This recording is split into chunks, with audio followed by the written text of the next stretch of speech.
European football on the SportsMax zone as we turn our attention to the UEFA Champions League. Match week 2 commenced early on Tuesday, and the new league-style Champions League format has been cooking up some really interesting matchups already.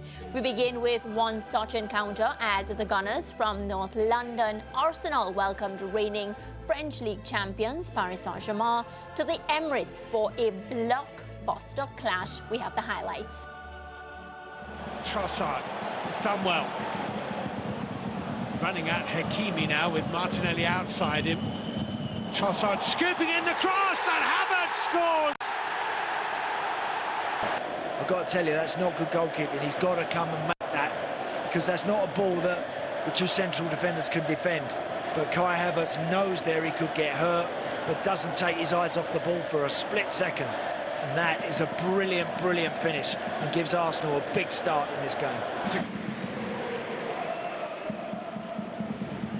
Nuno Mendes in front of a gesticulating Arteta. That's nicely round the corner. Here is the left back. Got the shot away, and it's just clipped the base of the far post.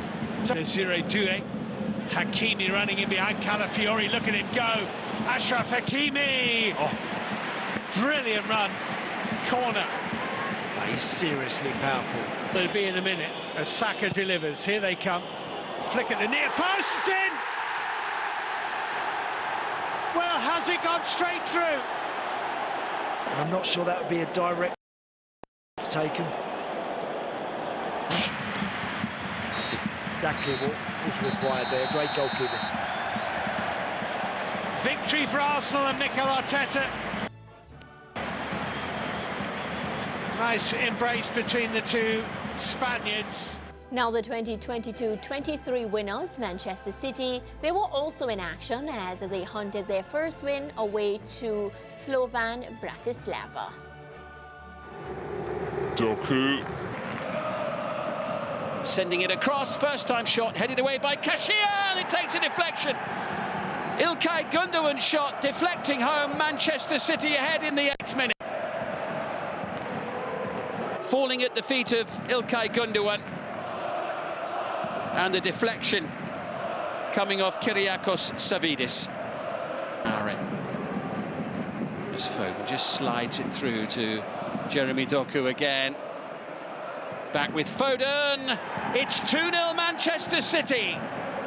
And Phil Foden celebrates his first start of the season. Quickly placed by Phil Foden. Out of reach, beyond the outstretched fingertips of Dominic Takac.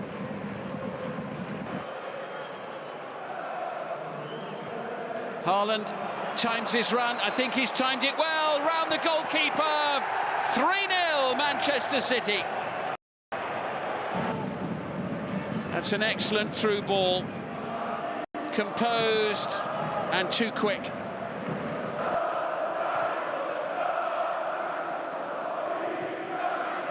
Gündoğan finding Lewis. McAtee happy to leave it to Stones. Here comes Rico Lewis. The little flick from Foden. Lashed home. Little look across from James McAtee. Foden's flick. McAtee's finish.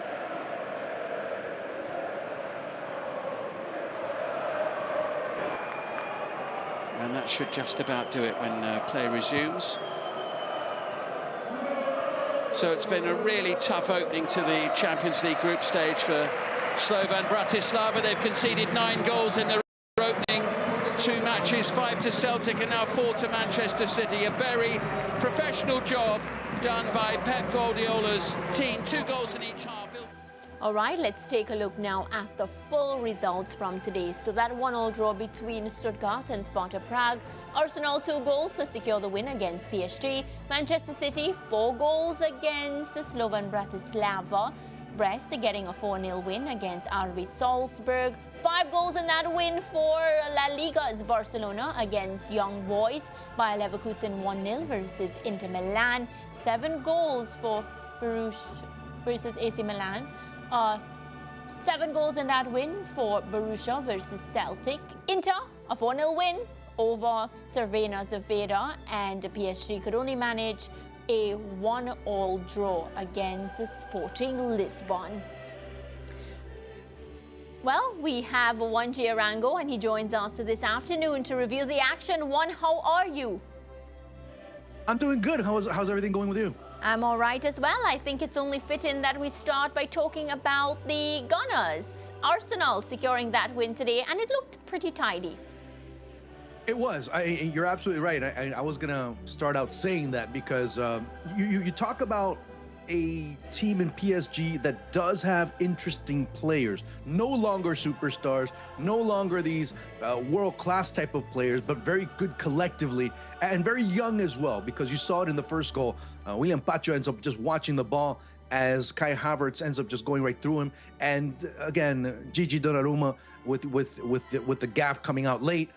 But it was the duels that were won, and it's not me saying it. It's also what was being said by Luis Enrique post-game. He's saying basically, Arsenal were much more physical. Arsenal had a much better presence. Arsenal had better physicality against us, and were winning the duels that they needed to win in the middle of the pitch in order for them to come through in a big way. So all of this is maybe something that we're seeing, a new facet of Arsenal. We've seen it for the past couple of seasons, thus their competitiveness within the Premier League as well. So when you start looking at what Arsenal have been doing over the past 2 years under Arteta, it's a much more interesting side. It's a much more multifaceted side, especially knowing the injuries that they've had. This aspect of their play has been able to carry them through, especially with no Martin Odegaard, in a couple of niggling injuries that some players have had in key spots that really have helped them out in at least the short term. Yeah, and is it fair to say, one, that Arsenal continues to grow where maturity is concerned? And earlier today, I saw Mourinho getting the opportunity to play a couple minutes for Mikel Arteta. Mourinho coming from Real Sociedad, stepping into the setup and, you know, getting the job done, looking comfortable. Yeah. I mean, looking comfortable, looking fine. And not only that, it's a maturity level that, yeah, Mikel Mourinho also, but the one they have to start looking at in terms of the maturity levels, Bukayo Saka. After the match, Saka says, you know what, the past couple of seasons coming up runner-up have been very important learning lessons for me in terms of the hunger, in terms of understanding what I need to do in order to improve, and understanding the game better. And you saw it in that second goal, especially how he sets that ball in. This is something that they practice, by the way, not me saying it. It's something that Arteta, as well as a couple of other players from Arsenal, said post-game, that this is something that they do prepare. It's an option that they do have available. And at times, you know, luck does go your way, and sometimes the ball doesn't need to have a second touch in order to go in. Yeah, and luck didn't go PSG's way today. They had a couple of moments, they did not capitalize on it, and it will bring up that discussion, one that, you know, PSG, they are without their 3 superstars. There was a point when we were talking Champions League and they were the glittering team. They looked really shiny on paper. They had names like Neymar, Kylian Mbappe, Lionel Messi. Not to say that that brought them any glory, but they looked pretty on paper. They looked pretty when you saw them. They didn't capitalize into anything, but, you know, we look at PSG today, just not taking those chances. I feel like a chance one of these players would have taken. And yeah, you're right. Like I said, Luis Enrique even mentioned it about the team missing out on opportunities, the team not showing that presence that's necessary in Champions League. Because, I mean, we can talk about what they do in Liga all day long, and it's something redundant, you know, because we're all going to agree on this notion. Their measuring stick is this. This is what it's always been about. This is what their projects, their iterations of different projects have been all about, being able to have success in the Champions League. Have they had success? I mean, we can define it in different ways. If you look at it from a historic PSG perspective, yes, they have, because they've been able to get to finals, they've been able to get deep into the tournament. But from the expectations of what they were able to invest, they were able to bring in, no, it isn't. So there's a two-way street that you also have to be able to handle properly. Yeah, Juan, scoreless draws among the most unlikely results for Arsenal, which we saw them having their mid-September UCL opener against Atalanta. What was better about their game today, you thought? I mean, it's not about what's been better. It's what they were able to do better than in this match. And again, it's the midfield play. It's the patience that they showed. It's understanding that despite them being at home, they do have the onus, they do have the obligation, and it's great to see that too. I mean, Lance, well, a lot of times we talk, oh, the onus is on so-and-so, and they don't respond. And you see Arsenal, okay, fine, no problem. You know, we're not going to be glitzy. We don't need to be glitzy. We don't need to be superbly glamorous. We do have players that can do that. We can turn on the style whenever we need to, but today doesn't have to be that day. We can also be rugged. We can also get in the mud, but we can also calm things down and regulate things. And they did the third one. Yeah, we're going to move to Manchester City quickly, but I want you to give me a comment quickly, Juan, about Trassard. He's one of my favorite players in the English Premier League at the moment. The Belgian 29-year-old set up the Kai Havertz goal earlier on today. Your thoughts on him as a player and his influence on the Arsenal team? Well, I mean, I can talk about his influence on the Arsenal team, but I can also add his influence when he was at Brighton. So, I mean, that gives you enough to say overall, well, it's not that he's making impact now. He's always made an impact. Thus, coming in, you knew exactly what you were getting in Leo Trassard. So, again, I do agree with you. I mean, as far as favorite players, as far as players that I enjoy watching, and I've enjoyed watching over the past 2-3 seasons, not only talking about things such as the Premier League, but also doing commentary on it for World Feed, it is seeing Leo Trassard play, regardless of who was playing for, whether it was Brighton or Arsenal. Yeah, won a 4-0 victory for Manchester City today, and Foden, Haaland, McAtee, and Ilkay Gundogan all scoring. Before I even get into the overall Manchester City performance, I want a comment from you on how you feel about Ilkay Gundogan's return to City and how he has gone since returning to the club. It's good to see. He didn't, I mean, at one point, and I remember we were talking about this at the latter stages of the La Liga season. It didn't seem like he was happy at Barcelona because maybe it was a different culture at a different time, and he was being criticized for calling out players.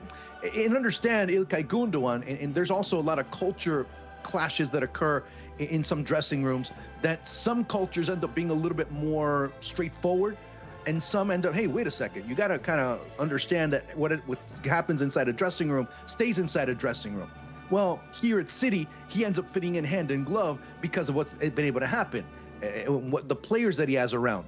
He ends up being just another part. He's not only just the leader, he's also another cog to the entire machine. And he comes in at a time where ideally, I mean, I don't know if ideally is the proper word, especially talking about an injury. With Rodri being absent, he can step in and help. I'm not saying that he's going to be the only player that can replace Rodri, but he, alongside a committee of players, can do so. But he also has the leadership capability of being able to step in and understanding what needs to be done at that position, not by only him, but all the other ones that step in. Yeah, he looked a shadow of himself in that game against Newcastle at the weekend in the Premier League. Clearly a lot better today. At this stage of his career, 33 years old now, and as you rightly pointed out, there is no Rodri. Also injured Kevin De Bruyne out for Manchester City. Do you think he still has what it takes to lead this City team in the interim? Define what has what it takes, and define what lead in this interim is. Carry the burden. Well, everybody's carrying the. I've said it before. No, and I get what you're saying, but I don't think that there's any one single player at City that can step in and say, okay, we don't need Rodri anymore. No, there isn't that player. There are a series of players that can step in and do it.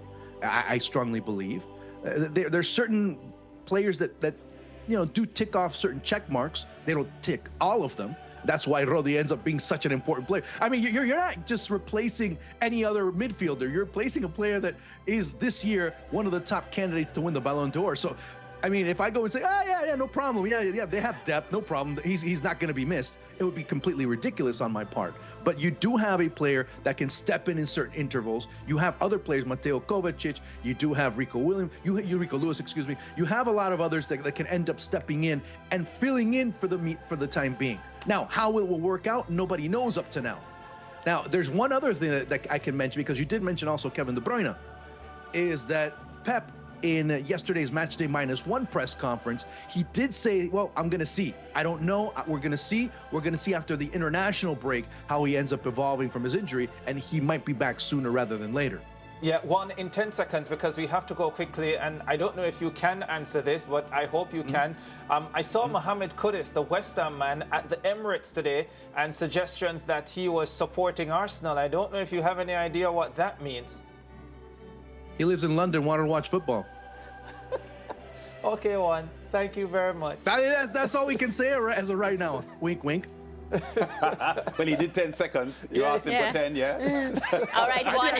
Actually, I did it in 3. Thank you, as always, so much, Juan. Thanks for the laugh and, of course, the analysis. And we'll talk to you again really soon. All right, guys. Talk to you soon. Ciao. Yeah, Juan Giarango there. He always makes me laugh. And, of course, he gives us good analysis. It's break time.